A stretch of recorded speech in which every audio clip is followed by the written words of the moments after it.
ছিল আমাদের মামার বাড়িতে নেমন্তন্ন থাকলেই আমি কিন্তু কিছু না কিছু রেডি করার চেষ্টা করি। সেই রকমই বড় মামিকে আজকে আমি বললাম, মামি আজকে আমি চিংড়ি মাছের মালাইকারিটা রেডি করব। চিংড়ি মাছের মালাইকারি আমার হাতের খেতে কিন্তু আমার বরমশাই ভীষণ পছন্দ করে, আর চিংড়ি মাছের মালাইকারি থাকলে ওর কিন্তু আর মাংসও প্রয়োজন। বেশি কথা না বলে ঝটপট করে তোমাদেরকে রেসিপিটা শেয়ার করে দিই। গ্যাসের উপরে সবার প্রথমে একটা কড়াই বসিয়ে দিয়েছি। কড়াইটা ভালো করে গরম করে নিয়ে দিয়ে দিয়েছি সর্ষের তেলটা ভালো করে গরম করে নিয়ে এর মধ্যে দিয়ে দিয়েছি চিংড়ি মাছ। যেরকম সাইজ পছন্দ সেই রকম সাইজেরই চিংড়ি মাছ নিয়ে এখানে আমি মিডিয়াম সাইজের চিংড়ি মাছ ব্যবহার করছি। চিংড়ি মাছটা ভাজতে দেখো এতটা জল উঠে গেছে। জলটা কিন্তু ভালো করে শুকিয়ে নিয়ে আমি চিংড়ি মাছটা ভেজে নেবো। তার আগে আমি নারকেলটা একটা মিক্সিং জারে দিয়ে দিয়েছিলাম। মিক্সিং জারে দিয়ে নারকেলের দুধটা একটা ছেঁকনির সাহায্যে ভালো করে বের করে নিচ্ছি। আর এখন আমার চিংড়ি মাছগুলো ভাজা হয়ে গেছে। একটা গামলার মধ্যে চিংড়ি মাছগুলো তুলে নিচ্ছি। এই একই কড়াইতে এখন আমি দিয়ে দিচ্ছি একটু বেশি পরিমাণে সর্ষের তেলটা দিলে কিন্তু এই রান্নাটা আরও বেশি টেস্টি হবে। সর্ষের তেলটা ভালো করে গরম করে নিয়ে এর মধ্যে আমি ফোড়নের জন্য দিয়ে দিলাম একটু জিরেটা একটু ভাজা হয়ে যাওয়ার পর এর মধ্যে দিয়ে দিচ্ছি আমি একটা বড় সাইজের কোচানো পেঁয়াজ। আর পেঁয়াজটা আমি ভালো করে ভেজে নিয়ে এর মধ্যে দিয়ে দিচ্ছি আদা রসুন জিরে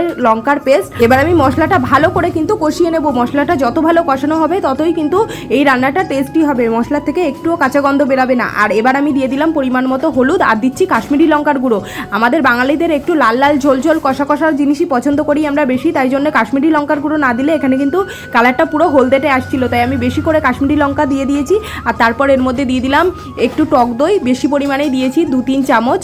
আর তারপর দিচ্ছি পরিমাণ মতো লবণ। ভালো করে এবার মশলাটা আবারও কষিয়ে নিচ্ছি। মশলাটা কষানো হয়ে গেলে দেখো এরকম তেল ছেড়ে দিয়েছে। এইবার এই তেল ছাড়ার মধ্যে আমি দিয়ে দিয়েছি ভাজা চিংড়ি মাছগুলো। চিংড়ি মাছটা ভালো করে এবার আমি মশলাটার সাথে কষিয়ে নিয়ে দিয়ে দিলাম এর মধ্যে নারকেলের দুধ। এখানে আমি আলাদা কোনো জল ব্যবহার করব না, শুধুমাত্র নারকেলের দুধটাই ব্যবহার করেছি। তখন এবার ঝোলটা ফুটে না উঠবে ততক্ষণ কিন্তু অপেক্ষা করতে হবে। ঝোলটা ফুটে ওঠার পরে গ্যাসটা আমি একদম নিভে আঁচে দিয়ে দিয়েছিলাম। আর এখন দেখো কত সুন্দর মালাইকারির থেকে তেল ছেড়ে দিয়েছে। আর এইরকম তেল যতক্ষণ না ছাড়বে ততক্ষণ কিন্তু উনুনের ওপরে রেখেই দিতে হবে। আর এখন দিয়ে দিলাম লাস্টে নামানোর আগে একটু গরম মশলা। চলো এবার চেখে দেখি এটা কেমন হয়েছে খেতে। আমি এটা চেখে দেখার পরে আমি তো পুরো প্রেমে পড়ে গেছি। অবশ্যই তোমরাও প্রেমে পড়বে, কথা দিলাম। বাড়িতে যদি একবার এই মালাইকারিটা ট্রাই করো, তোমাদেরকে কথা দিচ্ছি তোমরা আর অন্য কোনো কিছু খাবে না। চিংড়ি মাছের এই মালাইকারিটাই বারবার রেডি করবে। কেমন লাগলো অবশ্যই জানিও।